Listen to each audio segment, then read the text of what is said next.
Differently from Facebook, which is considered everywhere and by everyone a social network, Twitter is often defined as a microblogging platform. That should be great for people who want to blog but don't want to blog. Sometimes people want to share updates about their personal life and want to do this very quickly, and Twitter is the perfect place for them. Obviously, through time, Twitter has evolved into much more than a simple microblogging service. It is now considered as a tool for social messaging, news reporting, social media marketing, and much more. It is many different things to many different people. That is why I think you absolutely need to learn how to use it and discover its potential, because it could do great things for you too. Plus, as most other social networks, it's free for everyone to use. In my career, I've heard many people saying Twitter is just not for me. And they said so simply because at first it looks very different from, for example, Facebook. Truth is, using Twitter is as simple as signing onto the service and typing in a message. What on Facebook would be a status update, on Twitter is called a tweet and cannot be longer than 140 characters, which is basically the same limitation of text messaging on mobile phones. Just type your message into the text box under where it says "What's happening?" and when you're finished, click the Update button. Awesome! You have sent your first tweet. Just like Facebook, you need to set a profile photo, a cover image, and some basic information about yourself. Differently from Facebook, however, everyone and everything has a Twitter account. There are no business pages or groups, just accounts. On Facebook, account connections have to be reciprocal, but on Twitter you can follow someone else, but this person might not follow you in turn. You might start following your friends and people you know at first. When you open your account, Twitter's algorithm doesn't know you very well, and thus cannot logically suggest people for you to follow. Once you get rolling, Twitter will give you better follow suggestions based on your interests. If someone follows you, there's no requirement for you to follow him or her back. When you see an interesting tweet, just click reply and add your thoughts. Clicking expand or view conversation on a tweet will display all the responses that a message received, including tweets from people you aren't following. You can see when someone follows or mentions you in the notifications tab at the top of the page. Another way to communicate on Twitter is through direct messaging, called DM. The messages are private between you and the receiver, so they are not public updates. If you see a tweet that you wish to share with your followers, you can retweet it. It is through retweets that information spreads and goes viral. A distinctive feature of Twitter, which was then copied by other social networks, is hashtags. Hashtags label and indicate the subject matter of certain conversations. The hashtag is represented by this sign. Putting the symbol in front of a word indicates the subject you are talking about. The words you use after the hashtag become searchable because Twitter tracks them. If you click on a particular hashtag, you'll be able to see all tweets that have also used that hashtag.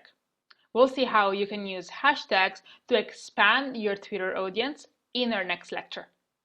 Okay, so far we've discovered that Twitter is fun and easy to use. But how is it helpful for growing your business? Let's find out. Twitter currently has over 300 million active users, probably not as many as Facebook, but still a pretty impressive number. And I'm quite sure that among those 300 millions, there are many potential customers for your product. What you need to do is find them. We said in our previous lecture that once you've created your profile, you should start following someone.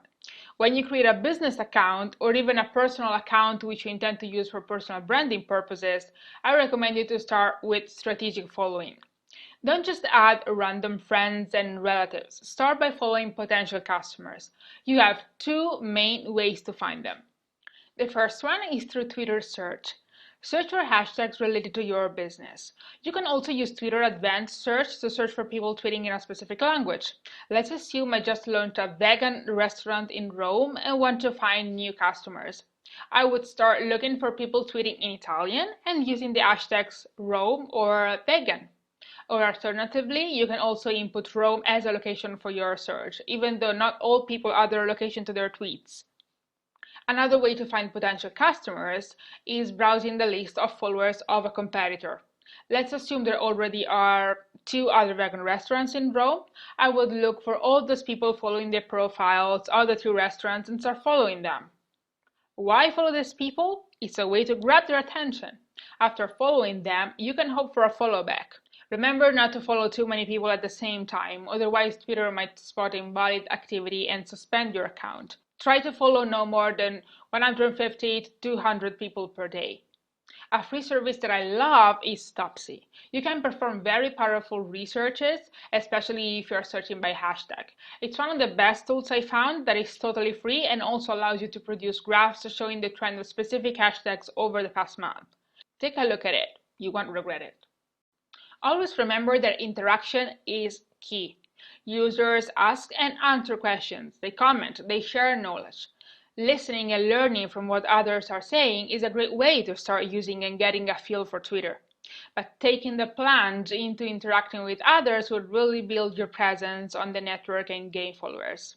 Mention others, follow them, retweet them, interact with them in any possible way. Anytime someone new starts following you, send them a tweet and thank them for their interest in your work. Show them that you are there. After being on Twitter for some time, you'll start spotting influencers, those people in your industry who have a large following and whose opinion matters and influence others. That's why they're called influencers. Interact with them as often as you can. It may take a while for them to actually notice you, but if they do, a retweet, follow, or mention from their part could skyrocket your popularity and give you a chance to find more potential customers. Do you remember what we said about valuable content? Marketing is an exchange, and you need to give your followers valuable content and information as a payback for following you. Be consistent, post regularly, and try to test out various times of the day to see what works for you. Spread your tweets throughout the whole day, avoiding tweeting 6 or 7 things in a time frame of 5 minutes and then nothing for the rest of the day. Various studies concluded that it's best to post 3 times per day. But again, there's no right or wrong here, just test and measure. Hashtags can also help you get noticed if you use them appropriately. In the same way that you can click on an hashtag and find everyone who tweets about it, others can do the same and find you.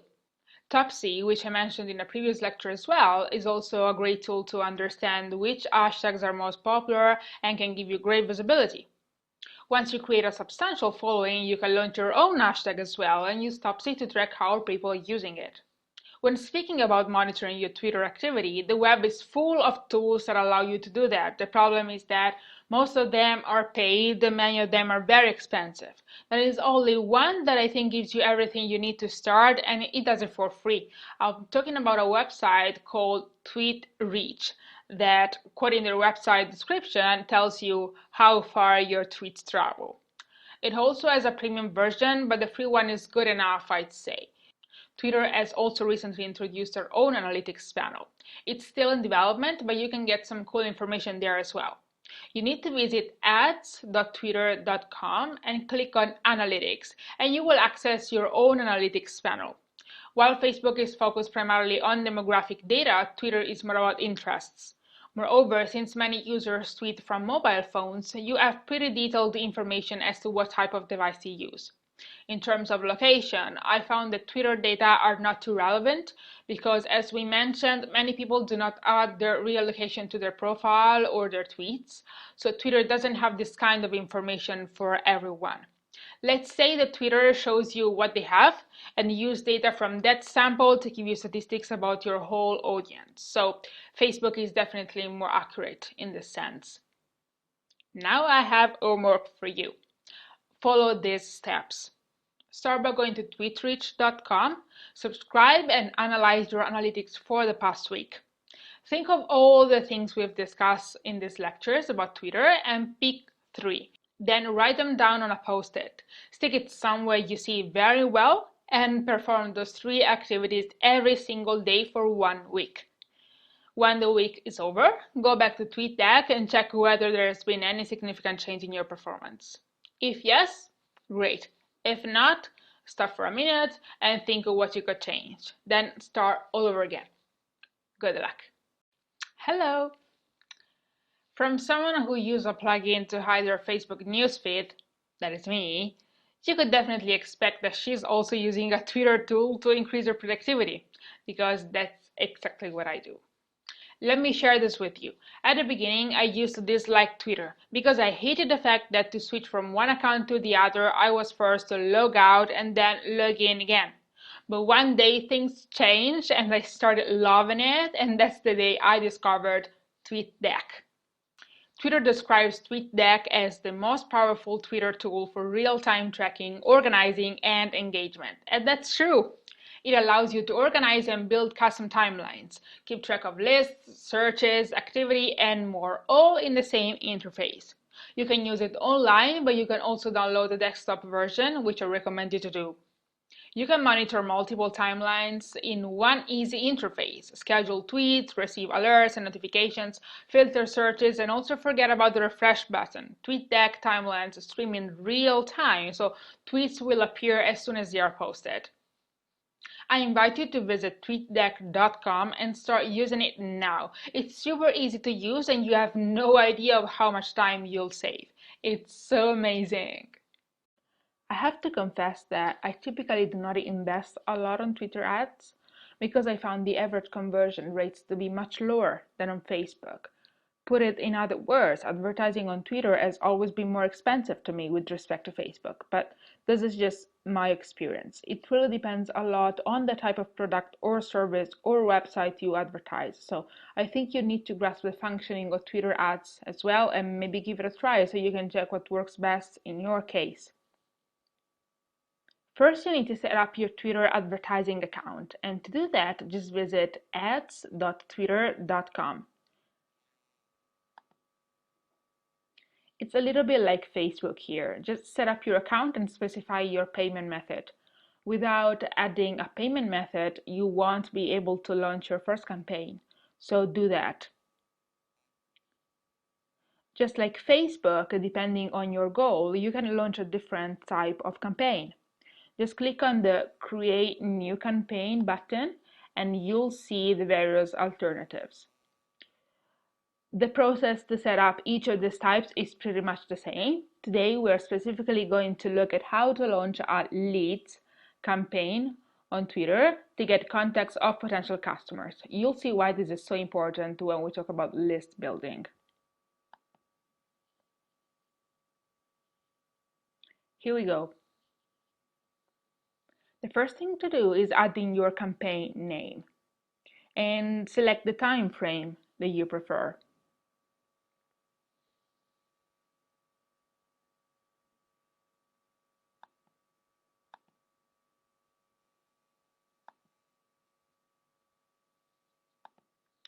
Then move on to location, gender, and language.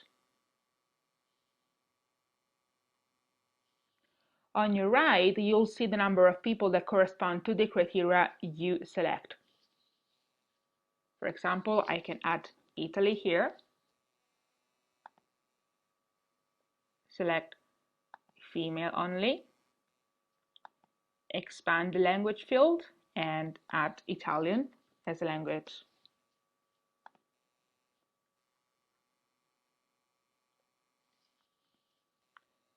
Then you can select, for example, if you want the type of device of your target users. For example, if you are promoting an Android app, you want only Android users to see it. But I would leave the mobile carriers field blank, to be honest.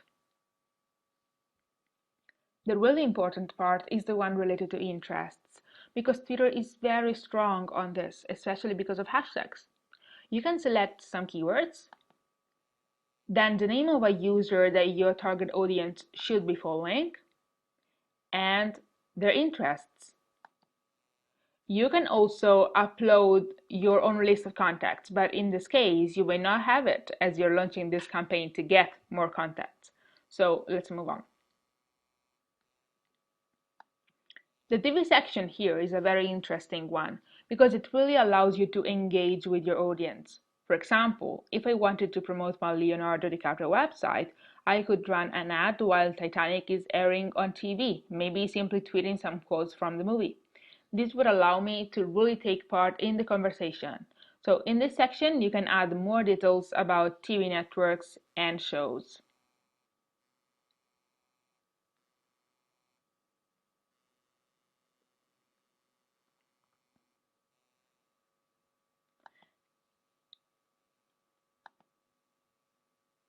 Behavior targeting is based on online and offline behaviors and characteristics, but it's still in test mode and it's available in some specific countries only.